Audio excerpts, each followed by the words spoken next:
দোকানে যাবেন, যে কোনো বাজারে যাবেন, দাম নেবো 25, দুইটার দাম নেবো কাকা 50 টাকা।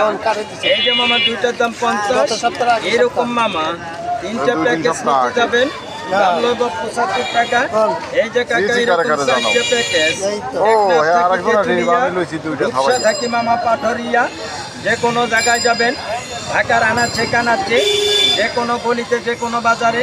এই যে মামা দাম লইবে দেখেন 100 টাকা, আমার কাছে 100 কিনবেন। ঈদ উপলক্ষে মামা 50 টাকা ফ্রি, এটা কোম্পানির পক্ষ থেকে মামা দিয়ে দিলাম। তার সাথে মামা জিরা মশলা, এটা মামা দেখেন বাংলা লিঙ্গের অফার, আরও একটা গ্রামীণের বোনাস, সাথে একটা মামা রবির বোনাস, এর সাথে মামা একটা টেলিটকের অফার, সাথে মামা মামা রোদে একটা খাও, বাসায় নিতে বিরিয়ানি করে সব পরিবার মিলে আনন্দ করে খাও। 100 টাকার সুবর্ণ সুযোগ, আমার বাড়ির ভরপুর।